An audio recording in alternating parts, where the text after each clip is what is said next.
कब्जे की लड़ाई हो रही है और सवाल यह है कि पुतिन का आखिरी गोल क्या है। वो कीव का किला गिराना चाहते हैं या फिर यूक्रेन के राष्ट्रपति जेलेंस्की को अपने रास्ते से हटाना चाहते हैं। ब्रिटिश मीडिया ने दावा किया है कि जेलेंस्की की हत्या करने के लिए रूस ने अपनी प्राइवेट आर्मी कीव में उतार दी है और अब भाड़े के ये सैनिक जेलेंस्की की हत्या करने की फिराक में है। रूस के पास दुनिया की सबसे बड़ी सेना है, लेकिन वो इस युद्ध में प्राइवेट आर्मी की मदद क्यों ले रहा है, ये आपको हम बताते हैं इस रिपोर्ट में।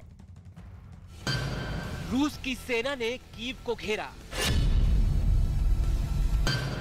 रूस की सेना का 64 किलोमीटर लंबा घेरा, लेकिन जेलेंस्की को पुतिन की नहीं, भाड़े की सेना से है खतरा।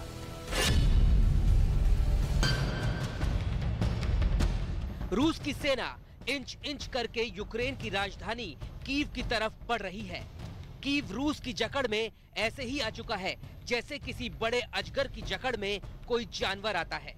रूस की सेना कीव के किले को ढहाना चाहती है, लेकिन आप ये जानकर हैरान रह जाएंगे कि यूक्रेन के राष्ट्रपति वोलोदिमीर जेलेंस्की को मारने के लिए रूस ने भाड़े के सैनिक हायर किए हैं। ये पुतिन की वो प्राइवेट आर्मी है जो उनके एक इशारे पर खतरनाक से खतरनाक मिशन को अंजाम दे सकती है।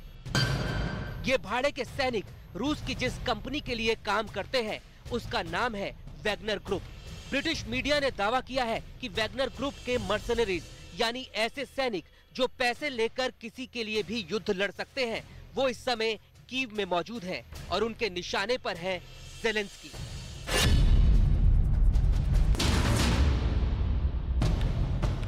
कहा जाता है कि वैगनर ग्रुप के सैनिक रूस की सरकार के लिए काम करते हैं। ये सीधे तौर पर रूस की सेना का हिस्सा नहीं है, लेकिन ये रूस के इशारे पर सीरिया, मोज़ेम्बिक, माली, सूडान और मध्य अफ्रीकी देशों में चल रहे गृह युद्ध में हिस्सा लेते रहे हैं। इस ग्रुप के सैनिकों ने वर्ष 2015 से 2018 के बीच सीरिया में बशर अल असद और रूस की सेना के साथ मिलकर युद्ध लड़ा था। कहा जाता है कि इस प्राइवेट आर्मी की स्थापना दमित्री युत्किन ने की थी, जो खुद रूस के खुफिया विभाग GRU में लेफ्टिनेंट के पद पर रह चुके हैं। वैगनर ग्रुप के लिए काम करने वाले ये भाड़े के सैनिक 2014 के क्राइमिया युद्ध में भी हिस्सा ले चुके हैं और इसमें करीब 6000 सैनिक शामिल हैं।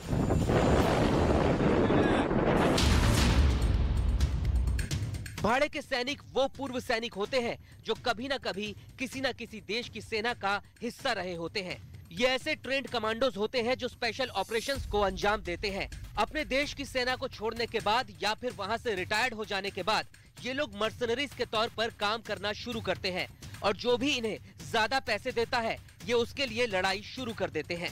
यूरोपियन यूनियन वैगनर ग्रुप पर मानव अधिकारों के उल्लंघन का आरोप लगाकर इस पर सैंक्शन लगा चुका है, लेकिन रूस अब भी इनका इस्तेमाल करता है। पुतिन के इन भाड़े के सैनिकों के निशाने पर यूक्रेन के राष्ट्रपति हैं और इन मर्सनरीज का मिशन है जेलेंस्की को ढूंढकर उन्हें जान से मार देना। ऐसे सैनिक आपने हॉलीवुड की फिल्मों में देखे होंगे, लेकिन अब ये असली युद्ध का भी हिस्सा है। मर्सनरीज का इस्तेमाल सैकड़ों वर्षों से होता आया है। कहा जाता है कि जब अलेक्जेंडर यानी सिकंदर दुनिया पर फतह हासिल करने के लिए निकला था तो उसकी सेना में भी बहुत सारे ऐसे ही मर्सनरीज यानी भाड़े के सैनिक शामिल थे।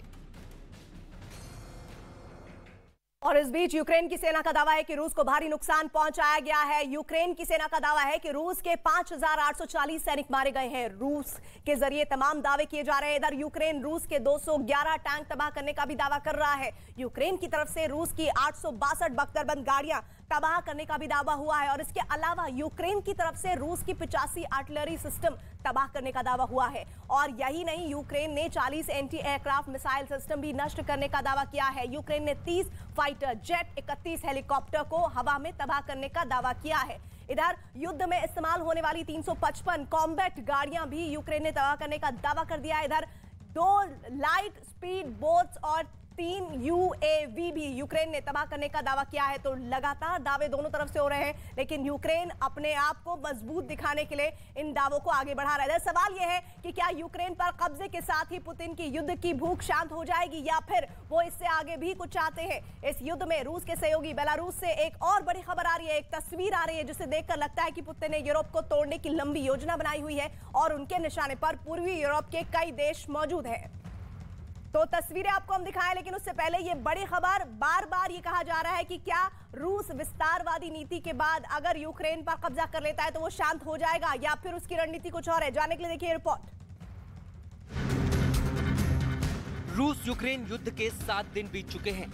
अभी ये लड़ाई अपने अंजाम तक नहीं पहुंची है, लेकिन इस बीच हर दिन रूस के खतरनाक इरादों का खुलासा हो रहा है और इन्हें देखकर ऐसा लगता है कि रूस सिर्फ यूक्रेन तक रुकने वाला नहीं है। पश्चिमी मीडिया के मुताबिक रूस का अगला निशाना पूर्वी यूरोप के देश हैं और इसकी शुरुआत मालदोवा से हो सकती है। दरअसल कल जब बेलारूस के राष्ट्रपति अलेक्जेंडर लुकाशेंको अपने देश की सिक्योरिटी काउंसिल के साथ मीटिंग कर रहे थे, तब वो एक नक्शे के जरिए काउंसिल के सदस्यों को युद्ध के हालात के बारे में जानकारी दे रहे थे। इस नक्शे में दिखाया गया है कि कैसे रूस की सेना ने यूक्रेन को चारों तरफ से घेर लिया है। जब इस मीटिंग की एक क्लिप बेलारूस के एक पत्रकार ने ट्विटर पर शेयर की तो पूरी दुनिया में हड़कंप मच गया, क्योंकि इस नक्शे में ये भी दिख रहा था कि रूस का अगला निशाना मालदोवा हो सकता है, जो यूक्रेन की तरह ही पूर्वी यूरोप का एक देश है और जिसकी सीमाएं रूस से मिलती हैं। रूस को करीब से जानने वाले लोग पहले से ये दावा करते रहे हैं कि पुतिन यूक्रेन तक रुकने वाले नहीं हैं। उनकी नजर पूर्वी यूरोप के उन देशों पर भी है जो कभी सोवियत संघ का हिस्सा हुआ करते थे और मालदोवा ऐसा ही एक देश है। हालांकि यूक्रेन में उलझे पुतिन ये जोखिम लेंगे या नहीं, ये तो समय बताएगा, लेकिन अभी के हालात देखकर तो यही लगता है कि पुतिन जो कहते हैं वो करते हैं और जो वो नहीं कहते वो जरूर करते हैं। सवाल ये भी है कि क्या यूक्रेन पर कब्जे के साथ ही पुतिन की युद्ध की भूख शांत हो जाएगी या फिर वो इससे आगे बढ़ेंगे, कुछ और भी चाहते हैं। इस युद्ध में रूस के सहयोगी बेलारूस से एक ऐसी खबर आई है जिसे देखकर लगता है कि पुतिन ने यूरोप को तोड़ने की लंबी योजना बनाई हुई है और उसके निशाने पर पूर्वी यूरोप के कई देश हैं। साथ ही एक इंपॉर्टेंट जानकारी और आ रही है, यूक्रेन के कई शहरों में रूसी सेना गोलाबारी कर रही है और ताजा तस्वीर यूक्रेन के लिसिचांस्क की है, जहां रूसी हमले में एक सुपरमार्केट जलकर खाक हो गई है। वहां हर तरफ तबाही नजर आ रही है। देखिए, सड़कों पर मौजूद ये लोग अब इस तबाही के मंजर के गवाह सिर्फ बनकर रह गए हैं, क्योंकि इनके हाथ में अब कुछ बचा ही नहीं है। यूक्रेन के कई शहरों में रूसी सेना गोलीबारी कर रही है